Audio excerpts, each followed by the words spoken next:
Assalamualaikum warahmatullahi wabarakatuh. Selamat pagi. Hari ini Sabtu, tanggal 28 November 2020. Alhamdulillah dalam keadaan sehat walafiat. Semoga begitu juga dengan yang lainnya. Udara cerah ya, nampak sekali di sini ya, langit biru dan mega putih ya. Tidak mendung ya, bukan mendung ya. Artinya awan-awan putih ya. Mega bisa mendung juga, bisa putih juga. Jadi artinya untuk siang hari ini cuaca cerah ya. Ada matahari, terlihat sinar matahari dengan riang gembira kita tersinari ya, tubuh kita menjadi hangat, tubuh kita menjadi lebih lebih baik dari biasanya. Setiap hari terkena hujan, setiap hari terkena embun, lantas hari ini terkena sinar matahari ya. Alhamdulillah, konon kabarnya bahwa sinar matahari di pagi hari itu sangat baik untuk eh, kesehatan tubuh ya, terutama kulit, kemudian perkembangan daripada tubuh manusia seperti untuk anak-anak ya, terutama ini. Ya misalnya tulang, penguatan tulang, kemudian proses apalagi dan lain sebagainya. Sesungguhnya manusia patutlah bersyukur kepada Allah Subhanahu wa taala, di mana Allah telah memberikan semuanya, memberikan segalanya kepada kita, akan tetapi kita terkadang lupa akan nikmat yang begitu banyak yang kita terima dari Allah Subhanahu wa taala, termasuk baik nikmat nikmat-nikmat yang lainnya, terutama nikmat hidup, nikmat sehat, dan nikmat yang lain-lainnya. Sesungguhnya hal itu adalah merupakan suatu eh, apa namanya em, tanggung jawab kita sebagai manusia, tanggung jawab kita sebagai makhluk Allah, di mana kita telah diberikan akal pikiran, di mana kita telah diberikan eh, akal sehat, dan di mana kita telah diberikan suatu bentuk yang paling sempurna dibandingkan makhluk-makhluk lainnya. Konon kabarnya seperti malaikat, meskipun patuh, memang patuh sekali terhadap Tuhan, akan tetapi malaikat hanya apa yang diperintahkan oleh Tuhan itulah yang dilakukan. Jadi tidak ada bantahan ya. Akan tetapi berbeda dengan manusia, terkadang manusia banyak membantahnya daripada patuhnya. Jadi seperti itu ya. Jadi logika yang sekiranya mungkin tidak dianggap rasional, akan tetapi itu adalah perintah. Sesungguhnya perintah sebetulnya itu sangat-sangat rasional ya. Akan tetapi memang terkadang penerimaan daripada manusia kurang bisa menjiwai, kurang bisa menerima dengan sepenuh hati. Sebetulnya wahyu apa yang diwahyukan itu harus diterima saja, wahyu apa yang diwahyukan harus kita jalankan saja. Wahyu yang apa yang diwahyukan harus kita ikuti dan patuhi saja. Sebetulnya seperti itu ya. Akan tetapi kadang manusia masih tawar menawar ya, melakukan satu berkeneng ya, melakukan suatu apa yang menurut manusia rasanya tidak rasional, dianggap itu bukan perintah. Sebetulnya tidak demikian. Kemudian selanjutnya bahwa pemeliharaan bumi kita, pemeliharaan langit kita, pemeliharaan, memang itu semua diurus oleh Tuhan, diurus oleh Allah Subhanahu wa taala.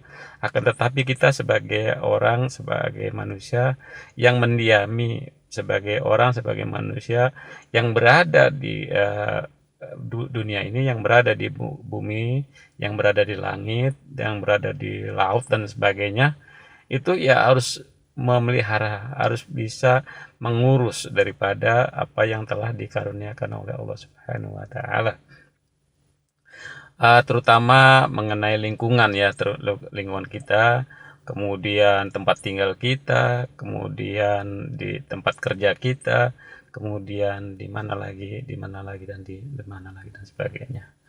Di mana kita akan melakukan suatu interaksi sosial, tentu disitulah kita akan mengalami berbagai macam pengetahuan, berbagai macam persoalan, berbagai macam kendala, berbagai macam pengetahuan, berbagai macam apa yang kita perlukan, apa yang kita butuhkan, kita akan dapatkan di mana kita melakukan satu interaksi sosial itu sendiri.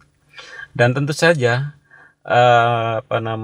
manusia dituntut untuk selalu berbuat baik, selalu berbuat kebaikan, selalu melakukan hal-hal yang dapat bermanfaat bagi manusia yang lainnya, dan tentu saja bermanfaat bagi dirinya sendiri.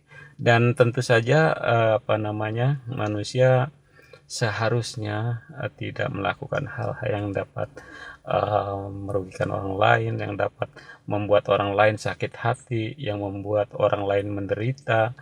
Terutama ini saya katakan bahwa di kalangan pemimpin ya, itu harus berbicara, harus berhati-hati, berbicara dengan kata-kata yang baik, berbicara dengan hal-hal yang sekiranya bisa ditiru, hal-hal yang bisa digugu dan ditiru ya. Sebagai guru, seorang pemimpin harus memberikan suatu pelajaran terhadap apa yang dipimpinnya. Jadi tidak seenaknya begitu ya, sebagai orang yang dihormati, sebagai orang yang ditinggikan, sebagai orang yang mempunyai derajat yang tinggi, kemudian berbicara seenaknya. Pemimpin bukan saja pemimpin di pemerintahan atau pemimpin negara, pemimpin sebagai pemimpin umat seperti ustadz, seperti kiai, haji, imam dan lain sebagainya, itu adalah merupakan seorang pemimpin, dan itu harus berbahasa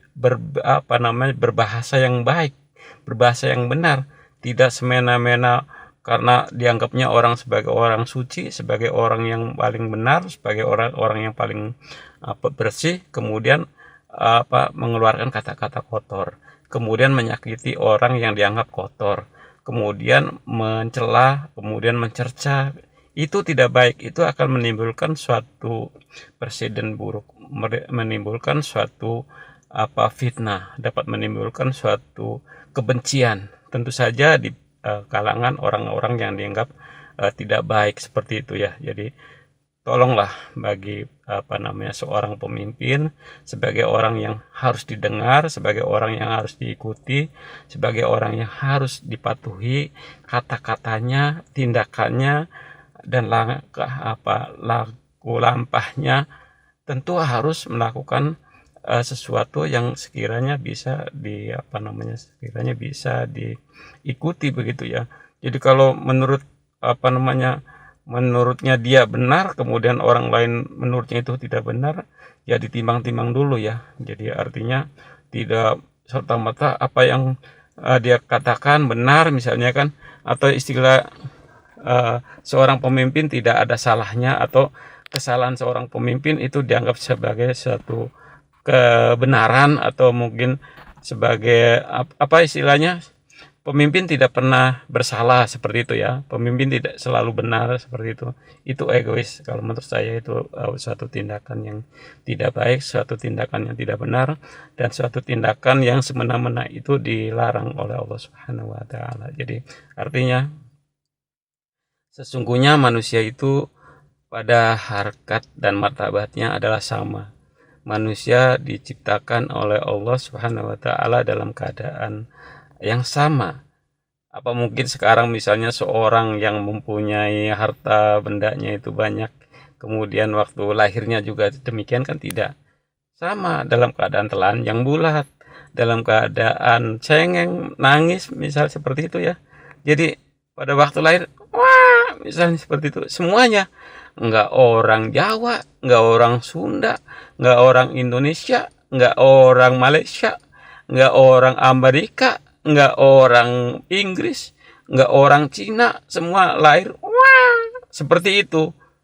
Nangis juga ya seperti sama. Jadi sesungguhnya yang membedakan hal itu adalah manusia itu sendiri. Dikala manusia sudah menjadi seorang yang sudah hebat seperti itu ya. Jadi artinya untuk hari ini saya tidak banyak yang saya sampaikan, hanya menyampaikan hal-hal yang bersifat ya saya pikir bersifat ya penting lah. Mungkin kalau dibilang substansinya sebagai kehidupan manusia mungkin kurang tepat, sebagai sesuatu yang penting saja. Saya kira itu saja. Wassalamualaikum warahmatullahi wabarakatuh.